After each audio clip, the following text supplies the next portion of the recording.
Good evening. I would like to welcome all of you to our global conversation here at Georgia State University with Peter Johnston. Your moderators for this evening will be Dr. Peggy Albers, Professor of Language and Literacy at Georgia State University, and myself, Linda James, doctoral student also at Georgia State University.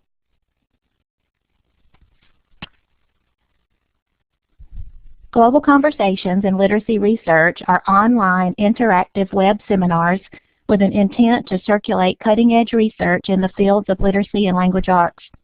For more information on our seminars, you can visit our website to find out about upcoming events, including the series for 2011-2012. You can also retrieve information about our presenters here. For anyone interested in presenting a web seminar, please contact Dr. Peggy Albers at the email address that you see here. Here you see an interactive map in which we can all see where the participants in this global conversation are listening from. If you would, use your wand feature to indicate where you are listening from at this time.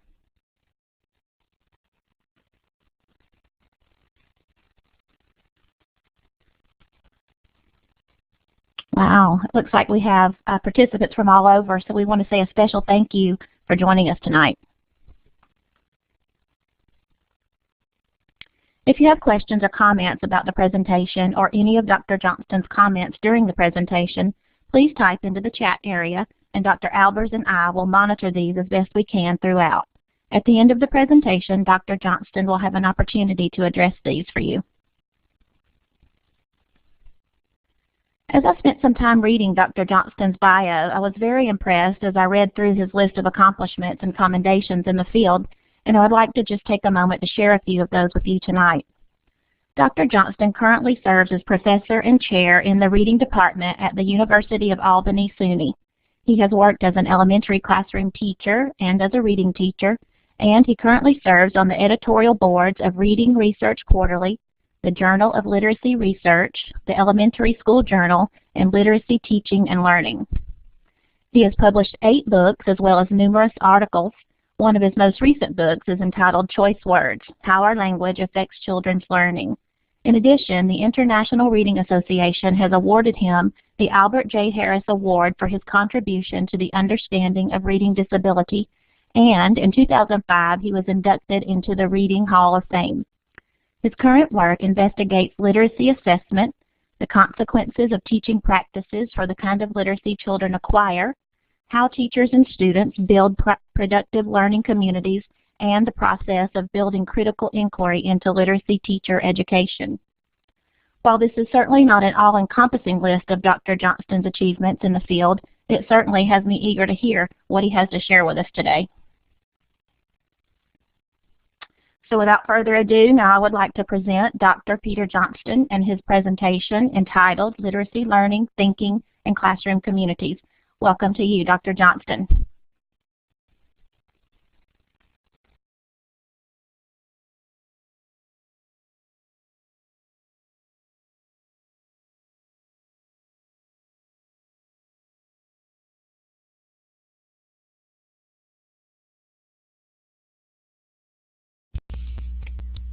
Peter, are you able to use your mic? Is that right now? Are we good now? Yes? Good. Okay. I couldn't resist putting up the cover for my new book, which is coming out in January. It's pretty much about what I'm going to talk about today. So, yeah, it's exciting to have it. So, what I want to talk about today is really I want to try to make some links between the mundane moments of classroom life and the way culture is and perhaps might be. Since experimental research is the coin of the realm, I'm trying to make the connection using existing experimental research. So pretty much everything I'll race through today is backed by experimental research. You know, according to the Centers for Disease Control and Prevention, 1 in 6 U.S. children now has a developmental disability such as autism or learning disorders like ADHD. and the numbers on the right.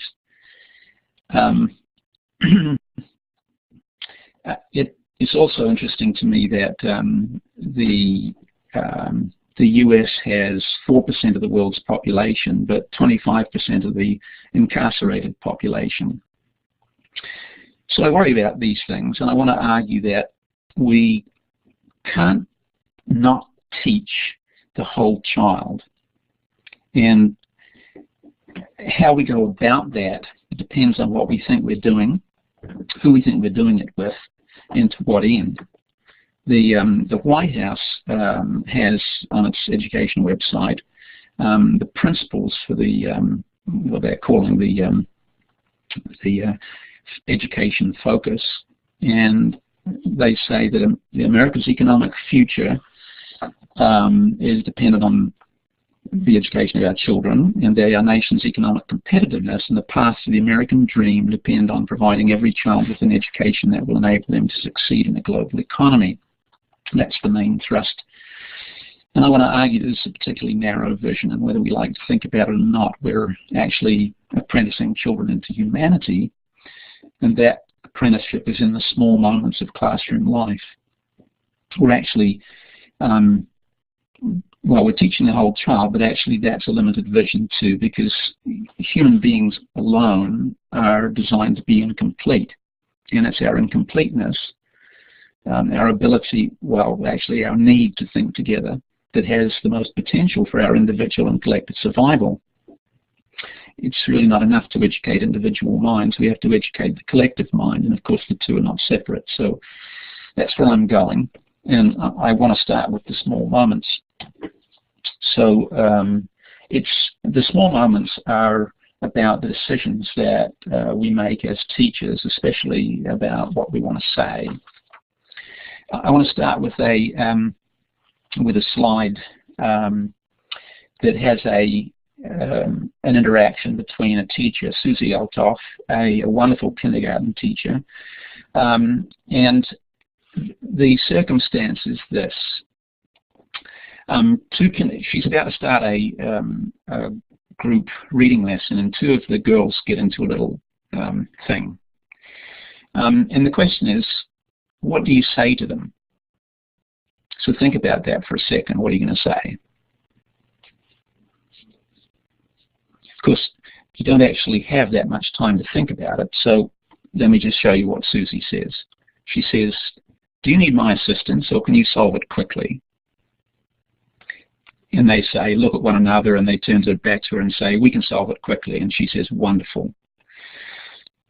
Now, this is, not a big thing in itself, but it points to important things, and a steady stream of decisions like this makes a huge difference. You'll see what Susie has done here is essentially say to them, do you want me to usurp your moral authority, or do you want to keep it for yourselves?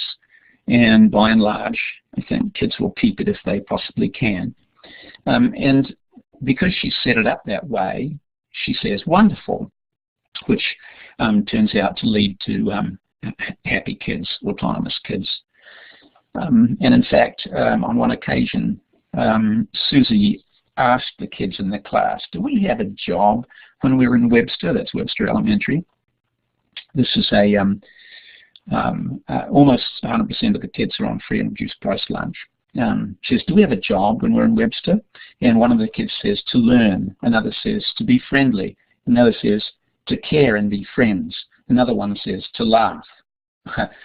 It seemed to me that there's a good deal of sanity in that class. And in fact, when she talks later about Eric Carle as part of a unit on Eric Carle and explains that he really didn't enjoy going to school, the kids are genuinely shocked. They look at one another with stunned. And all of this is pretty important to me. She's positioned them as the kind of people who solve problems, and that runs throughout her classroom. I'm going to show you another example from her classroom, which is essentially between Jamal and Tamika.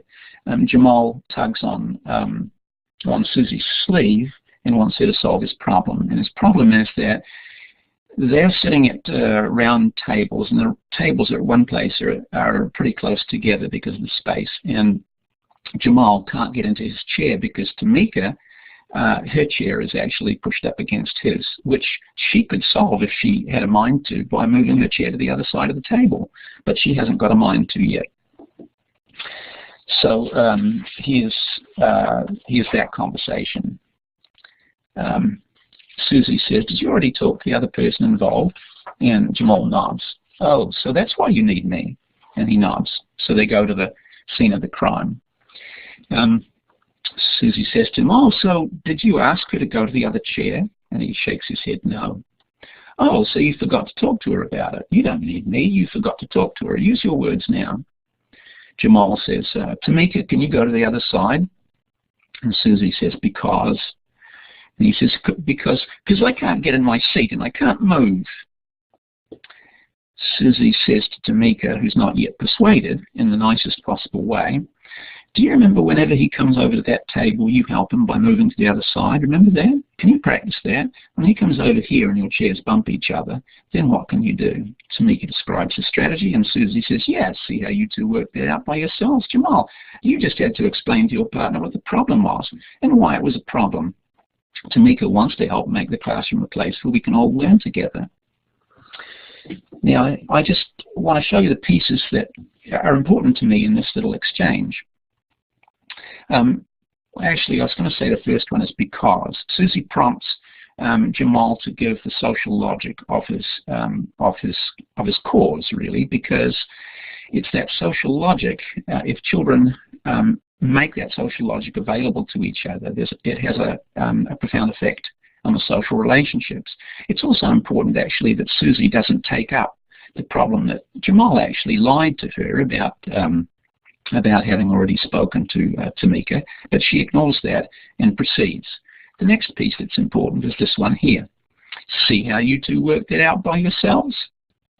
Well, here we have an agentive narrative about collaboration. And next we have the process of that agentive narrative, how they went about doing it. And then we have Tamika wants to make the classroom a place where we can all learn, which is a value structure. It's also an intention that she's offering to Tamika. Tamika may not have it this time around, but she'll get it along the way. So it's these this is not direct instruction. This is actually offering ways of being together, ways of experiencing each other. And so Michael Halliday puts it this way. He says, "Language is the essential condition of knowing, the process by which experience becomes knowledge." And that's what Susie's doing. She's structuring the events in the classroom. The kids don't know what those events mean until she puts a layer of language over the top, which makes apparent the meaning of the event. Catherine Reisman says individuals become the autobiographical narratives by which they tell about their lives, and Susie's making productive narratives available to the kids so they can live together in a good way. Now I want to talk about how some language, it's just a word here and a word there, actually changes everything in the classroom. For example, I watched a teacher giving a word test to a kid and said, she said, "Let's see how many words you know already." It's that already that changes everything. Without that already, it's a very different requirement she's putting on the child. But I think what happens is we think about us acquiring language, but actually, as Cambourne and others have pointed out, the language acquires speakers just as much, and in fact the language is there before the speakers. So we can look at what are the frames or discourses, there are a number of ways of talking about this, that are already in the culture, in the language, and what difference do they make. So I want to go through and show you some frames that are in all of our heads because they're in the culture, or at least they're in all of our minds because they're in the culture. So here's one kind of example, frames of intelligence. Okay, one belief structure is there are smart people and not smart people. Smart people are more valuable. Failure measures you. Learning takes time and effort if you're not smart. And the goal is to look smart. A more dynamic view of learning would be the more you learn, the smarter you get. Learning is valuable. Learning takes time and effort, which are valued, and the goal is to learn. Now, the thing about those two belief systems is that a whole bunch of things follow from them. Some of them are surprising, but they're attached to them. So let me show you a bunch of the things that follow from these.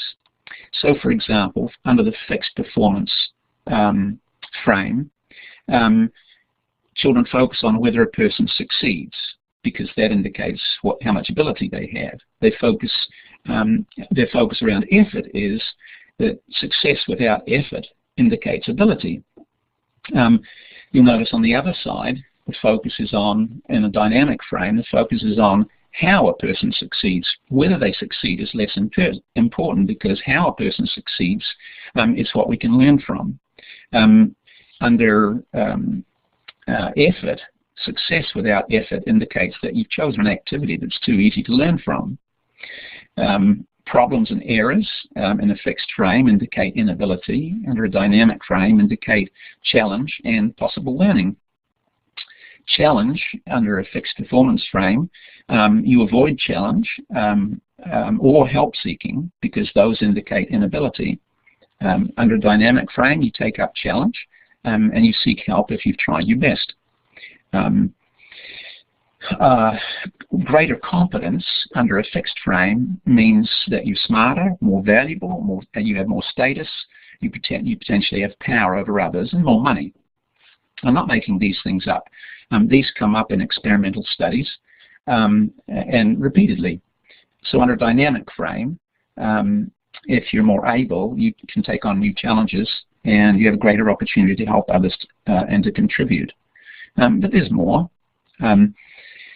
Under a fixed performance frame, you explain social events in terms of permanent traits. So I'm talking here about intelligence, but it's the same for personality characteristics and so forth. Under a dynamic learning frame, you explain behavior in terms of mental processes and context, which you'll see later in the presentation is actually a very important thing because it changes what we learn and how we go about learning. And because of this, under a fixed frame, if you ask kids, what advice would you give to a new student in class who's having trouble? Under a fixed performance frame, they don't really have much to offer. They simply, they can only offer sympathy, essentially, because there's nothing to be done. It's a fixed characteristic. Under a dynamic frame, kids will offer a bunch of strategies to the new kid. You ask kids, when do you feel smart? Under a fixed frame, they say when they do better or do something better or faster than others and with less effort. Under a dynamic frame, they feel smart when they're taking on challenge or when they're teaching others. And surprisingly attached to some of this is our issues of morality. Under a fixed performance frame, children judge others quickly and they want to punish transgressions. They'll hold grudges and they stereotype. These are not the case under dynamic learning frame. Kids tend to judge slowly, they forgive and educate, and they don't stereotype. So these are, once you invoke the frame, you bring up a whole bunch of things together. And the interesting thing is that the frame is vulnerable at all of these points. That is to say, you can shift people from one frame to the other at any of these places through the using language to mediate. So, there's another piece on this too that I've just thought of too. Under a fixed performance frame, when kids are together, learning together, and they disagree, under a fixed performance frame, they'll turn it into a social conflict, and they'll put each other down. Under a dynamic learning frame, when they disagree, when they're trying to learn something, they'll actually try to bring the conflicting ideas together, and in the end, they actually think their partner's smarter than they thought, which under the fixed performance frame, they'll actually think they'll put their partner down. So the frames actually change the way children experience challenge, others, themselves, and so let's look for a second about what invokes these frames. So a fixed performance frame gets invoked by little things like this. You're good at this. That actually points to a fixed frame. This is demonstrated experimentally on a number of occasions. You're really smart. We'll do the same thing. I'm disappointed in you. And equally effective would be I'm proud of you, which are person-oriented praise, and good girl, same thing. And things like that's what good readers do. Let's see who read the most, competitive things. All of those will push kids towards a fixed frame. The dynamic frame, you say things like, how did you figure it out? Okay, and what that does is it moves, it puts forward the process piece, and it takes away things like genius and so forth. It also takes away the other end of that, because what it does is it makes clear how someone got to that place. And we say things like, this is hard, but by the end of the year you'll be able to do it. So we actually invoke change, because change undermines the fixedness of people and so forth and situations. And then we use words like yet, for example. So kids will say things like, I'm not very good at this poetry stuff, and we say yet. So on the fixed performance side, they would say the one, but on the dynamic learning side, we push them that way by saying this is up for change. Let's see, what else have I got I was going to say about that. The thing is that once you mark the end of the conversation, you mark ways of talking about things. So you mark the frame. So if you say, that's what good readers do, you mark one end of the frame and you open the other end up for what do bad readers do. So you've opened up a good-bad dichotomy, which is a judging thing, and the fixed performance frame is actually all about judgment.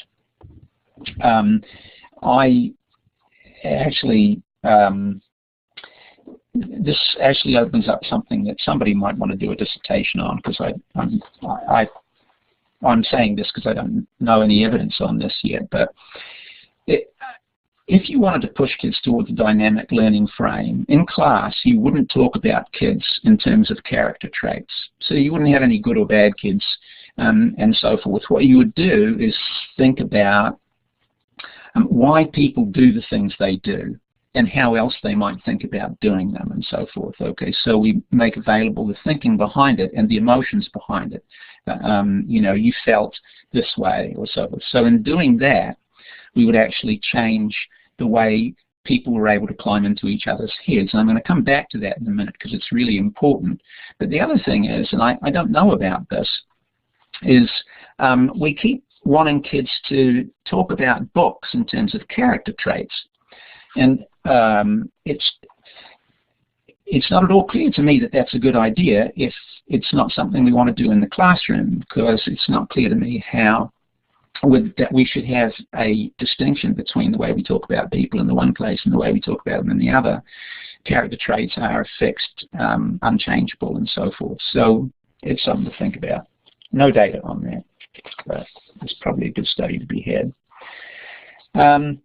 Let's see, there's another one set of frames that I'll bring up here too, and that's, see, this is interesting too, before I leave this. You can move these frames by some of these odd places. There's a really good intervention with middle school kids by Lisa Blackwell and her colleagues, in which the intervention with the middle school students who were not being successful had three real components. They taught them skills. some strategies for dealing with schoolwork. But they also showed them how brains work and how when you learn, you create actually new neural material, and so you actually change your brain. So they showed them change that way. And they also had an anti-stereotyping message. And that anti-stereotyping message is a critical part of actually pushing them towards the dynamic frame. Okay, so another set of frames that's interesting to me is this, the frames around knowledge. So in a fixed frame, a monologic frame, knowledge is a collection of facts unaffected by context. In a dynamic frame, knowledge is changing and more likely to be affected by context and perspective. With regard to certainty, in the fixed frame, there's a strong desire for stability and certainty, and there's what they talk about in the literature is a high need for closure. And under the dynamic frame, people learn to expect uncertainty, find it stimulating, and have a low need for closure. In the fixed frame, people stereotype. They prefer to talk with familiar people who think the same. They get annoyed when one person disagrees with the group. They view conflict situations as black, white, right, wrong. They judge ideas quickly on the most accessible quality, and they tend to cling to that judgment regardless of new information, particularly if you put them under pressure. So on the dynamic side here, you get the reverse of all of those things. People are prepared to change their mind. They can see different sides of a conflict and so forth. So we choose whatever ways we can to nudge towards a dynamic frame. These are kind of markers for those two frames. So closed questions are markers for a fixed frame. And we say things like, yes, right, good. That marks a fixed frame. A single perspective is privileged on the fixed frame side. Increasing pressure on people pushes them towards a fixed frame, and asymmetrical power spaces push them to a fixed frame. So that would be closed questions like the three main causes for the Civil War were blah, blah, blah. Okay, under a dynamic frame, we go for open questions. We use uncertainty markers, perhaps, maybe, could be. Any other ways to think about this? Can anyone push back against that? So those all mark uncertainty. Symmetrical power spaces. And the contrasting open question would be something like, from the perspective of the white male living in the 20th century, the main reasons for the Civil War were blah, blah, blah. And there's a couple of interesting things about this example, which actually I stole from Ellen Langer. And that is, in answering this, from the perspective of, it actually asks you to take up residence in somebody else's head, or at least to inspect your own head from the context of another's head. It's the uncertainty that's at the heart of dialogue, actually. So now let me turn to another piece, which is social imagination. So let me say a little bit about what social imagination is to me. It's a human propensity. We're born with a propensity towards doing this, but there's actually, we start in different places. So for example, I mentioned autism at the beginning. If a 3-month-old to 18-month-old is playing with a toy and you put your hand over the top of it, the first thing they'll do is look at your face to see what the hell you think you're doing. We're programmed to assume that there's thinking going on behind the eyes, okay? But a child with autism, in fact, will just try and remove your hand and doesn't make that assumption as well. So those are sort of two extremes of the places we start at, but actually there are different rates of development of this capability as well, and it's a really important capability because it's the foundation of civic society. Basically, we have to assume that other people are sentient beings. Let's see. So let me give you an example of a conversation. Why is social imagination important? It's important because it's the foundation of a whole bunch of other things. It's a foundation of social behavior. It's a foundation of self-regulation. It's a foundation of moral development. So it underpins all of these things. But I'll get back to that in a second. Let me show you a transcript. This is actually a transcript from a book by Maria Nichols. It's called Comprehension Through Conversation, which is a great book. These students are discussing a book called The Summer My Father Was 10.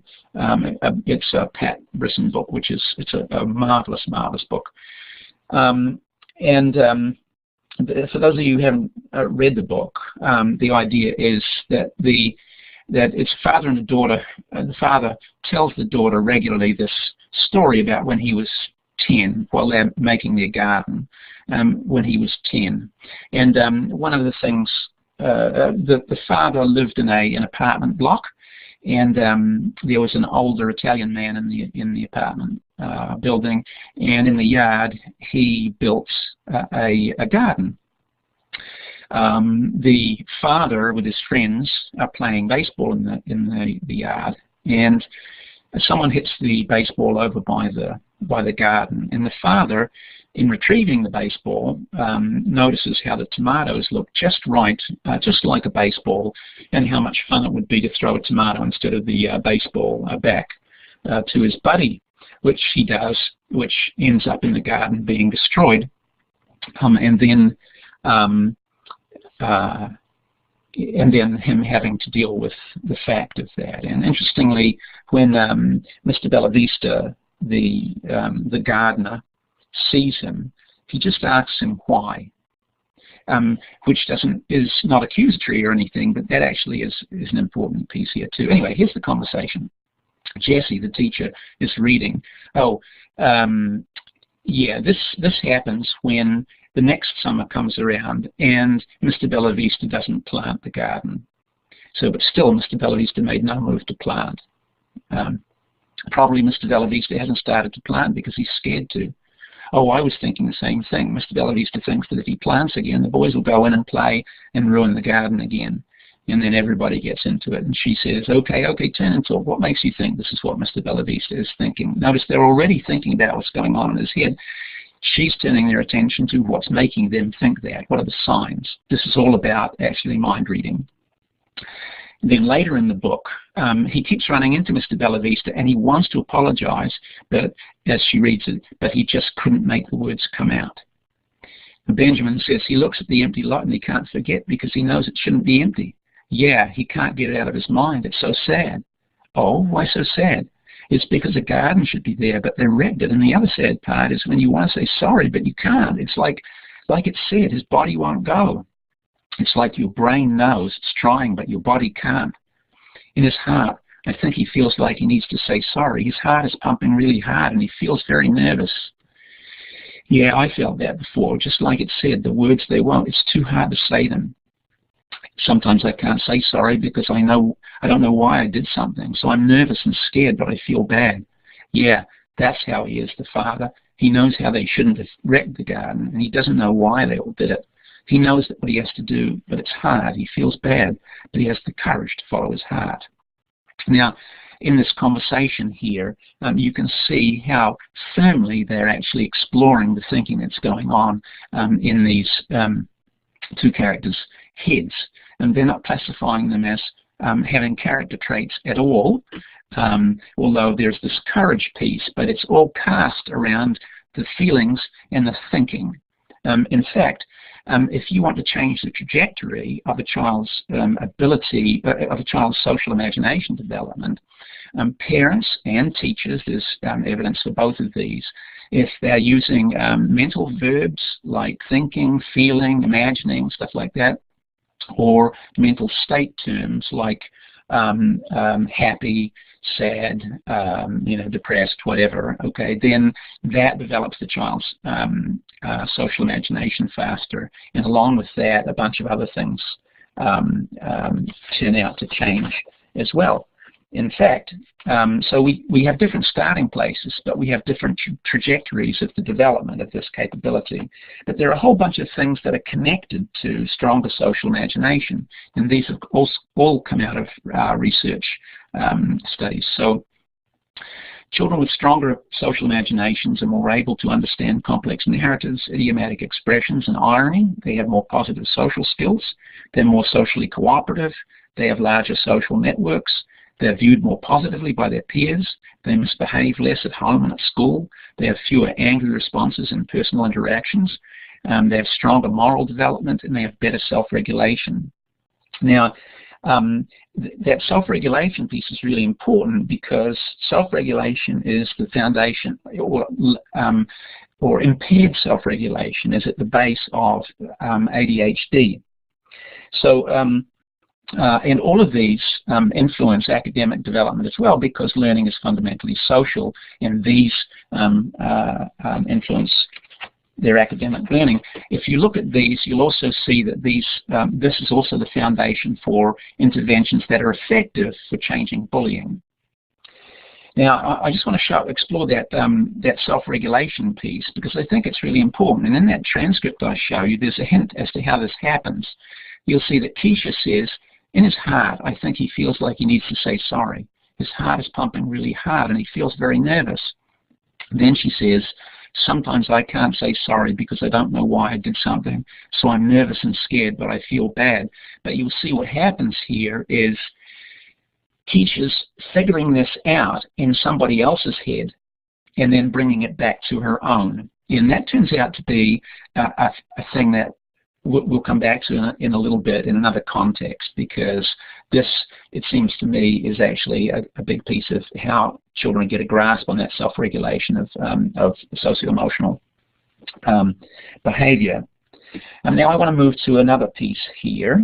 I'm just tramping more around things here in a heck of a hurry, trying to link some of these together. So what they were doing in this transcript here is actually thinking together. And I like to think of that as thinking together. We often talk about this as reading aloud, which the teacher is doing, but in fact that puts the emphasis on performance, but it's not at all about performance if things are going well. What it's about is the teacher making opportunities for the children to think together, and then later capitalizing on that by showing them how their thinking together helped them, and how particular strategies in their thinking together help them. But I'm not going to explore that piece. I just want to show you the importance of this thinking together, and a couple of things related to that. So there are studies of thinking together, like this one here. This is one of Neil Mercer's studies, but there's a whole family. Each of these kind of things I'm talking about, there are families of studies on this. So here's a study in which kids take an IQ test in groups of 3. Then they take the parallel form individually. Then they learn how to think together, and all this really is doing problem solving together, and then figuring out what makes their problem solving work best, and making some rules for how we'll problem solve together, and then living by them for 3 months. Then they take the IQ test again in groups of 3, then they take the individual IQ test again, and then there's a comparison group that doesn't learn to think together. Okay, so that's the frame of the study. And here's the interesting thing to me. Before learning to think together, the average of the individual IQs in a group is higher than the group IQ. That means collectively they're no smarter than the individual, you know, like Congress. And then after learning how to think together, the group IQ is higher than the average of the individual IQs. But not only that, the individual IQs are higher than before learning how to think together, and there's no difference for the control group. Now, actually, there's actually a bunch of stuff on group IQ now, and one of the interesting things is that if you want to improve the intelligence of a group, you just add a woman to it. Those of you who are women who are online here are going to say, yeah, of course we knew that. But actually the reason for this is that women tend to be better than, well, this is not actually, okay, it's not actually true, but women tend to show up as better than, as more as having better developed social imaginations than men. And it's that social imagination piece, the social sensitivity, that makes the group thinking go better, and therefore the group IQ to be higher. So this thinking together is linked to the social imagination piece as well, but there's more. Okay, so we look at these, when those kids are having those discussions, what they're doing is making available to other people in the group the strategies they're using for thinking. And as they make those strategies available, other kids pick them up. And it turns out that in any discussion, and this is particularly true when you get kids to disagree, as they disagree with one another, they actually are forced to justify their position, and then they use more strategies that way. So disagreement and civil disagreement is really helpful, but of course that doesn't happen very well under fixed frames. But if you get kids to disagree productively, then they make available strategies to each other. And here's the thing. Once a strategy has been used once in a discussion, the probability it'll be used a second time is about 0.88. And if it's used a second time, the probability of a third use is about 0.9. The time to the first use of any particular strategy is about 6 minutes. The time to a second use is about 3 minutes. The time to a third use is about 1.5 minutes. So, you know, kids make, just in having discussions, which they actually enjoy, they make available these comprehension strategies, essentially, to other kids. And this is not the teacher teaching, but the kids actually making available learning to each other. And the thing is, it's not just the same kids. By the time a strategy appears in the conversation 6 times, it's being used by 46% of the students. And if it's used 8 or more times, it's being used by 69% of the students. Okay, so this is how the collective intellect, if you like, the individual intellect comes from the group intellect, and this is what Vygotsky taught us in any case. But there's more actually. Teaching kids to think together has been documented in experimental research to have the following consequences. It increases children's reasoning ability, their comprehension, their expressive language, their creative thinking, their ability to examine assumptions, their critical literacy, essentially, their willingness to speak in public, their willingness to listen to and consider others' ideas, their frequency of providing reasons or evidence for their view, the quality of their interpersonal relationships, their confidence, self-esteem, and persistence, and their supportive group interactions. So, again, by doing this, you turn their attention to the process, and turning their attention to their process shifts their attention to the dynamic frame rather than the fixed frame. I mean, the main advantage we have as human beings is our ability to think together, and it seems to me that mostly we squander that. Let's see. Okay, so let me move on to a study that I'm engaged in at the minute on engagement. Actually, I should say this is really Gay Ivy's work. I'm sort of parasitic upon it. I've just brought my interests to bear on her work. We're working with a group of 8th grade English teachers in Virginia, Brian Lundstrom, Beth Tichy, Lizzie Hill, and Amy Faulkner, who are just doing wonderful things. But 4 years ago, they made a simple change, I mean a really simple change in a way, which is they stopped assigning books for kids to read, and they simply introduced their 8th graders to young adult fiction, really edgy young adult fiction. I mean, it is really edgy stuff. So they focused on engagement first. So actually it resulted in reducing their teaching. So there's much less teaching taking place, and what does take place actually happens really during their thinking together about a book as a teacher introduces a book to them. But I want to show you how this small change actually brings together all of the things that I've talked about. It's interesting because they're choosing which books they read, and they don't have to respond in any particular way either. And what's happened is because the books are edgy, the kids, and they're morally ambiguous, so they can't stop thinking about them. And because they can't stop thinking about them, they have to keep going back and and revising, but they also have to recruit other people to actually think about them with them in order to help get some resolution. And I have to say, we were having a conversation the other day, and Gay pointed out that, well, if you've read any of these damn things, this is not pleasure reading. These books, they're not humorous. They're harsh. So it's not pleasure reading. Anyway, here are the effects so far of this simple change. Okay, the reading volume in the first year went from 3 books a year to 42 books a year on average. And in the last couple of years, when we've interviewed kids after the first 6 weeks of school, there are quite a number of kids who've already read about 20 books. There's a shift. The kids will report a shift to active strategic reading. They generate and share strategies, and there's an enormous increased stamina. You get an increase in student-to-student conversations about the books inside and outside of class. You don't even have to arrange it. I interviewed a kid the other week who has just started getting into these, and it's not just student-to-student conversations. It's actually student-to-parent, student-to-grandparent. One of the kids says he puts down his book at home, and his grandparent picks up the book and reads it. So now they have conversations about that. One of the things we asked in our interviews is, have these conversations changed your relationship with other people? And they report yes.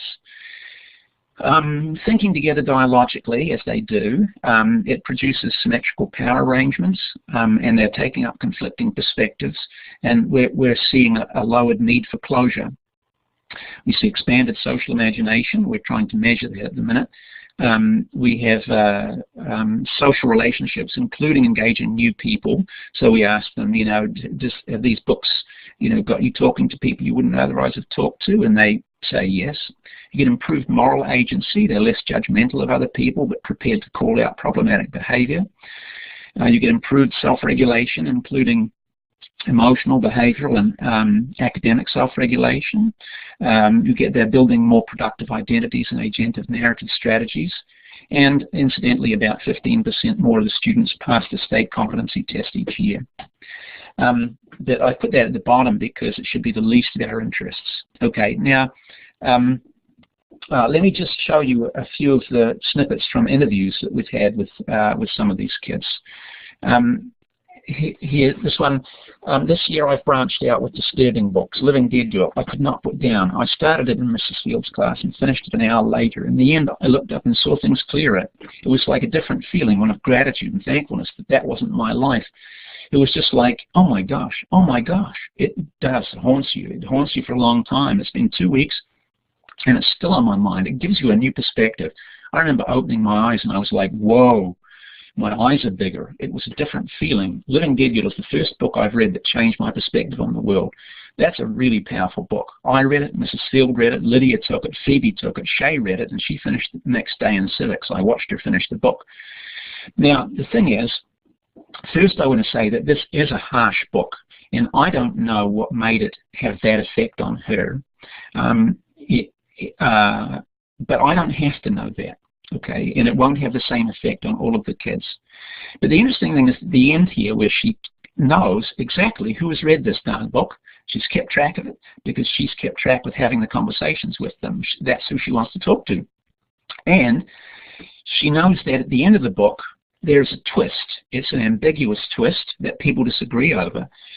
But she wants to see, in passing in the hall, she knows that there's only about 10 pages left of the book, that Shay's going to finish it. She can't not finish it in civics. So she watches her to see her face when she finishes the book, because that's where she wants to have the conversation. It's a property of human beings that we have to share these intense experiences, and that's what's going on here. But she's also about reading faces, which is also about the social imagination. Here's another kid. This is a special ed student. I read books about people's lives, Homeboys, Rucker Park Setup, War of the Blood in My Veins. They're in gangs and they seek redemption. That word comes up a lot in the book I'm reading now. My mum was shocked when I asked her for books. She said, "Quentin, I don't know if you've matured or what." I told her it's a new lifestyle. It makes me think about things that I do before I do them. I used to do things before thinking. Now I think about the consequences. Here we have a kid who passes the state test for the first time, but you can see that that's the least of the interest here. What we're talking about here is a shift in self-regulation. Another one here. This is a student who's had a perfect score on the state test 3 years in a row, which should not be of interest to us in the context of this. As a person, I feel like I've become more understanding of other people and just more willing to do things than I was last year. I feel like I have a lot of new friends that I hang out with, and not just those that I've grown up with. That went to my elementary school, like CB. We weren't friends until this year. Now we're like really close. I'm more grown up and more mature. Parents confirm this. Teachers confirm this. And a final one here that's also interesting in the context of what I talked about before.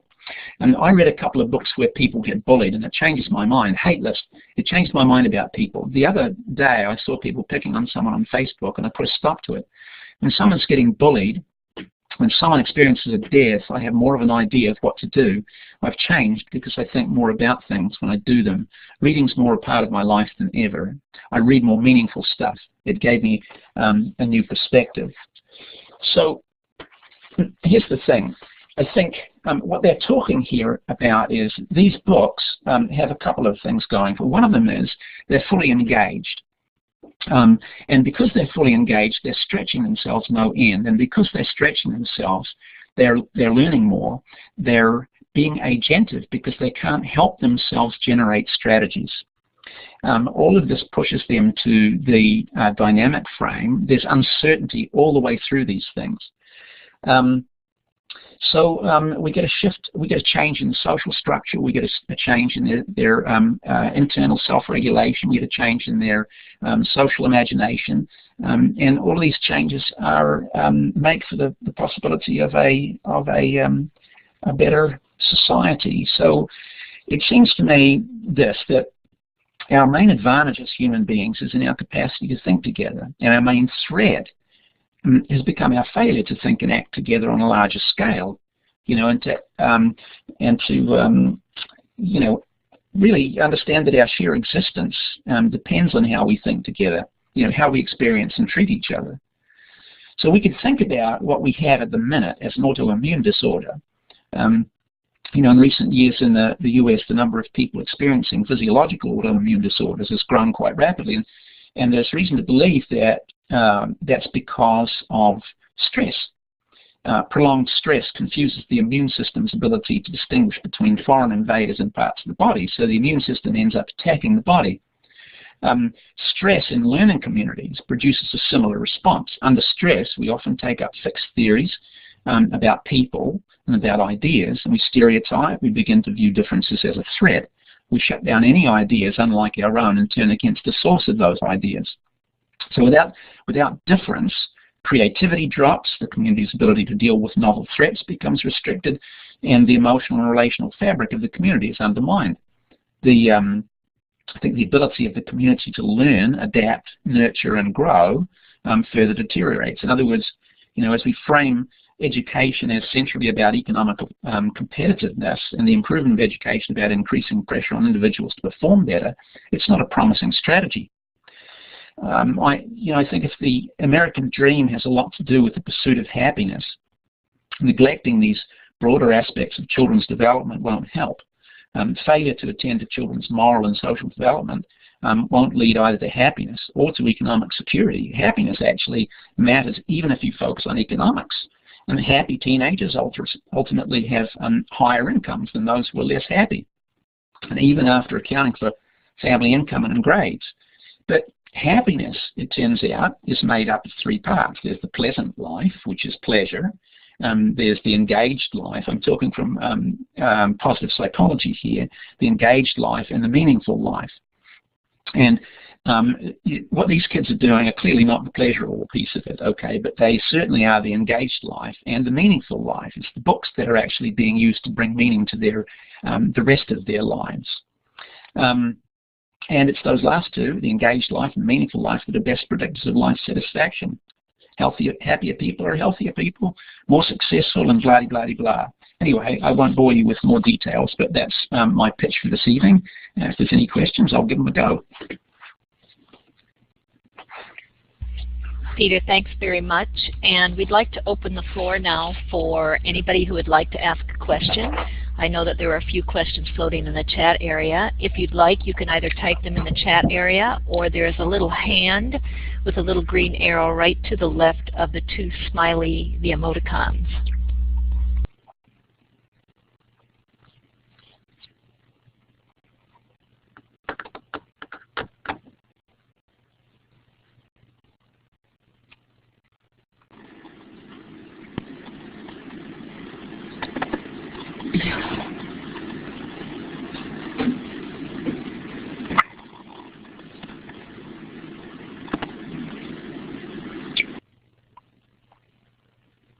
Kathy, did you have a question for Peter?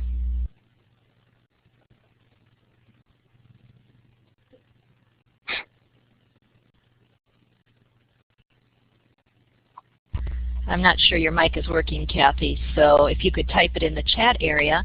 In the meantime, Peter, earlier on we had a question from one of our participants who said, how can we get rid of the human capital paradigm way of thinking about education? For example, grooming our students to become workers and consumers. I honestly don't know. That's the reason I honestly think that the people can't imagine a good education. They can't imagine what it's like to be in Susie's classroom, or in Amy's classroom, or in Liz's class. They can't imagine what that's like. But what we do have, and what we have to do is recruit parents. We have to change their imagination for what's possible. And I think if we can get videos of classrooms in which productive things are happening, so that parents can say, yeah, that's what I want. I want that. I don't want this other stuff. Then I think that would make the difference. One of the things that we see Gay's actually been interviewing parents, some of the parents involved in our study, and the parents are right on board here. I mean, one of the things that they say is these books, because the kids are engaged, because they're edgy things and so forth, they give them the opportunity to talk to their kids about things that they can otherwise not find the way in to talk about them. So there are lots of ways to make these things more valuable, make parents see how valuable they might be. But I think we have to actually expand their imagination of what's possible, honestly. I don't see any other way. Okay, Peter, Esther has a question here. Let me see if I can get back to it. What do you think about the relationship between what is in a book and the nature of the framework for thinking about and discussing the things that readers find significant in the text? The nature of the relationship. Well, I'm not quite sure how to interpret that, but I guess the thing to me about a book is that I actually, maybe this relates to this conversation. I don't think I think we worry about too much about children's comprehension of particular books. I think books really are only a tool for having productive conversations. I honestly don't care that kids love books. I care that they love what books can do for them. I don't know if that answered the question. No, I think that if you're after generating conversations, it really helps to have dilemmas, uncertainty, and so forth. like what we call non-fiction books. People can find those interesting, and that's fine. It's the uncertaintiness pieces of those, what we learn and what that makes possible or maybe not, and where we might go next. It's those things that actually are the inquiry pieces that follow from them, that other, because those are conversational things. I don't know if that helps, but... Yeah, Esther she just expanded on her question and was just saying that the importance is really about the deep discussions about text. So it's about, we do not need to find particular excellent books, but rather foster their opportunities to discuss, to, in essence, exercise their thinking. Yes. We have another, Peter, we had a couple of people who wanted to know the title of that. I think it's an adolescent book with Mr. Bella Vista. Could you say that again for us? Yeah, The Sum of My Father Was 10. Is that The Sum of My Father is 10? The Summer? Oh, The Summer My Father Was 10. Yeah, the garden planting was in the summer. Okay, that was an easy question. We're going to take one more question here, Peter, and one of the participants asked, how do parents and teachers develop children's social imagination? Oh, well, that's, I mentioned it earlier. It's really, you just have to use in conversations with them mental verbs and mental state language. Mental verbs like thinking, what are you thinking? Feeling, what do you think he's feeling? And state, mental state words like, happy, depressed, whatever, okay? Using those, actually, it's all about, see, the thing with culture is that most of it happens inside people's heads, so it's hard to get to see it. So we have to make it available for kids, but they have to be thinking about what that might be. In fact, they have to actually learn to read faces as well. So, one of the things some of the teachers I know, like Susie, Gerald and Johnston, and so would say things like, okay, when I chose this book to read to you, I had this expression on my face. What was I thinking? Or they say things like, okay, show me the face that Billy is feeling right now. And what they're doing there is helping children read the external cues of what's going on in their heads, but they're making that link between the two and so forth. So that's what parents and teachers can be doing in order to expand that. Thank you very much, Peter. What I'd like to do is to ask everybody to give Peter a virtual hand, a round of applause. There's a little hand right next to the emoticon for such a lovely presentation. So if you would just press your little virtual hand clap. Peter, thank you so much for a wonderful presentation. We have a couple more slides, and then we will, this will be over for the evening. So Linda?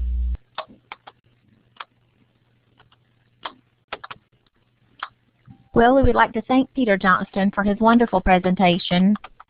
I found his ideas about social literacy to be fascinating, and don't think I will soon be forgetting the mind picture that he gave of students who are so excited to share their literacy experiences with their friends.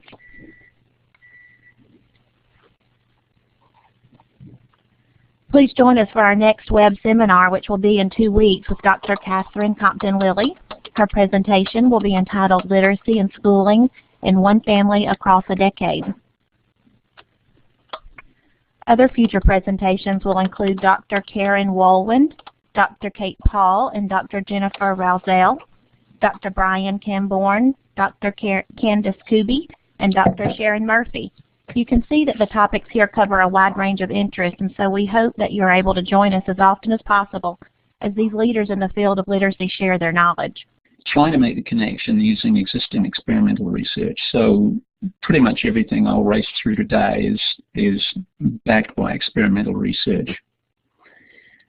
According to the Centers for Disease Control and Prevention, 1 in 6 U.S. children now has a developmental disability such as autism or learning disorders like ADHD, and the number's on the rise.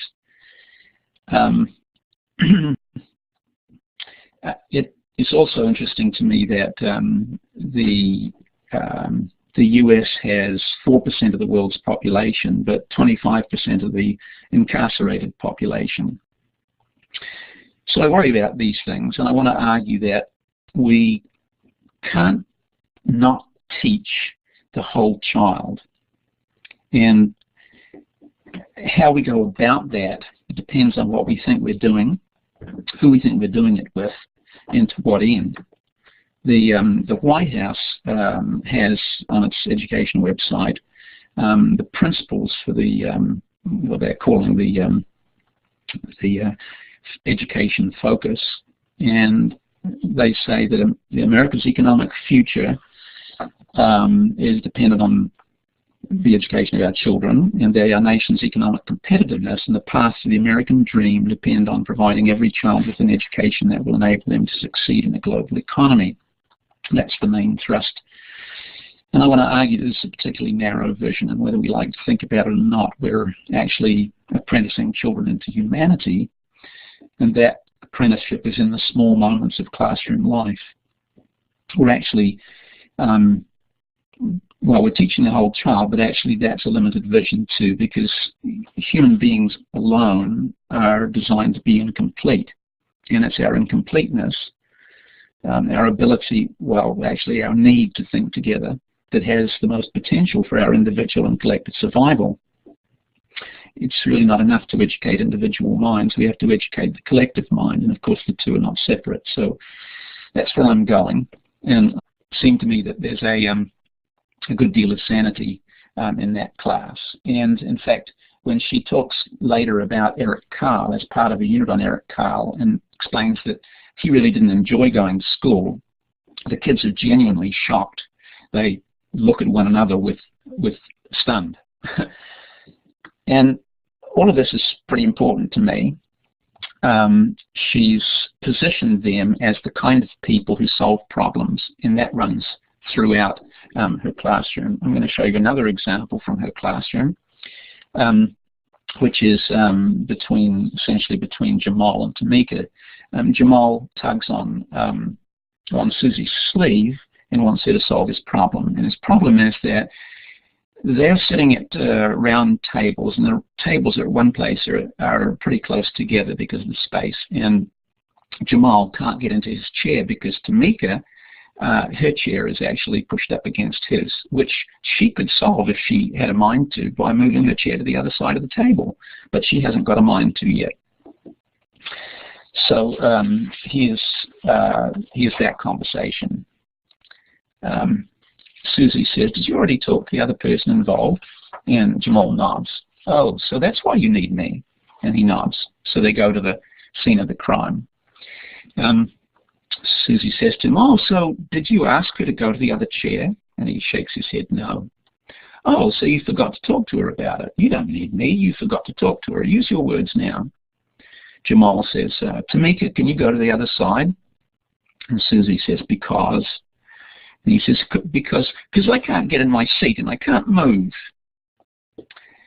Susie says to Tamika, who's not yet persuaded, in the nicest possible way, "Do you remember whenever he comes over to that table, you help him by moving to the other side? Remember that? Can you practice that? When he comes over here and your chairs bump each other, then what can you do?"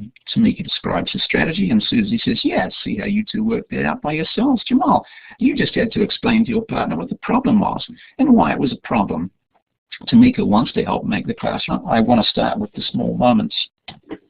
So the small moments are about the decisions that we make as teachers, especially about what we want to say. I want to start with a slide that has an interaction between a teacher, Susie Eltoff, a wonderful kindergarten teacher, and the circumstance is this. She's about to start a group reading lesson, and two of the girls get into a little thing. And the question is, what do you say to them? So think about that for a second. What are you going to say? Of course, you don't actually have that much time to think about it. So let me just show you what Susie says. She says, "Do you need my assistance, or can you solve it quickly?" And they say, look at one another, and they turn it back to her and say, "We can solve it quickly." And she says, "Wonderful." Now, this is, not a big thing in itself, but it points to important things, and a steady stream of decisions like this makes a huge difference. You'll see what Susie has done here is essentially say to them, do you want me to usurp your moral authority, or do you want to keep it for yourselves? And by and large, I think kids will keep it if they possibly can. And because she set it up that way, she says, "Wonderful," which turns out to lead to happy kids, autonomous kids. And in fact, on one occasion, Susie asked the kids in the class, "Do we have a job when we were in Webster?" That's Webster Elementary. This is a almost 100% of the kids are on free and reduced price lunch. She says, "Do we have a job when we're in Webster?" And one of the kids says, "To learn." Another says, "To be friendly." Another says, "To care and be friends." Another one says, "To laugh." Good evening. I would like to welcome all of you to our global conversation here at Georgia State University with Peter Johnston. Your moderators for this evening will be Dr. Peggy Albers, Professor of Language and Literacy at Georgia State University, and myself, Linda James, doctoral student also at Georgia State University.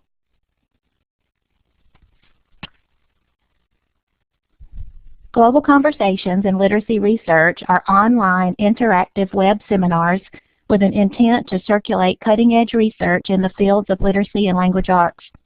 For more information on our seminars, you can visit our website to find out about upcoming events, including the series for 2011-2012.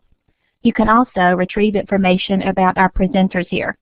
For anyone interested in presenting a web seminar, please contact Dr. Peggy Albers at the email address that you see here.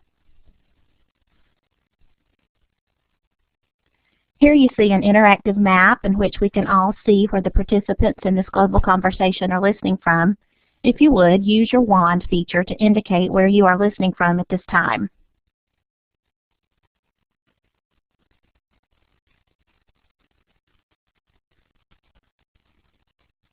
Wow, it looks like we have participants from all over, so we want to say a special thank you for joining us tonight. If you have questions or comments about the presentation or any of Dr. Johnston's comments during the presentation, please type into the chat area, and Dr. Albers and I will monitor these as best we can throughout. At the end of the presentation, Dr. Johnston will have an opportunity to address these for you. As I spent some time reading Dr. Johnston's bio, I was very impressed as I read through his list of accomplishments and commendations in the field, and I would like to just take a moment to share a few of those with you tonight. Dr. Johnston currently serves as professor and chair in the reading department at the University of Albany, SUNY. He has worked as an elementary classroom teacher and as a reading teacher, and he currently serves on the editorial boards of Reading Research Quarterly, the Journal of Literacy Research, the Elementary School Journal, and Literacy Teaching and Learning. He has published 8 books as well as numerous articles. One of his most recent books is entitled Choice Words: How Our Language Affects Children's Learning. In addition, the International Reading Association has awarded him the Albert J. Harris Award for his contribution to the understanding of reading disability, and in 2005 he was inducted into the Reading Hall of Fame. His current work investigates literacy assessment, the consequences of teaching practices for the kind of literacy children acquire, how teachers and students build productive learning communities, and the process of building critical inquiry into literacy teacher education.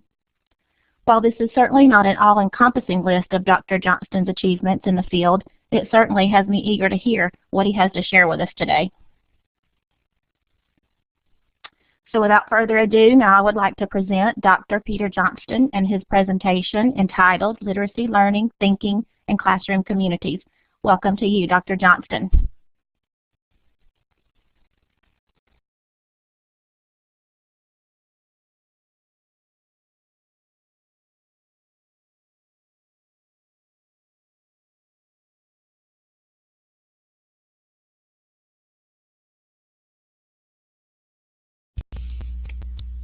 Peter, are you able to use your mic? Is that right now? Are we good now? Yes? Good. Okay. I couldn't resist putting up the cover for my new book, which is coming out in January. It's pretty much about what I'm going to talk about today. So, and it's exciting to have it.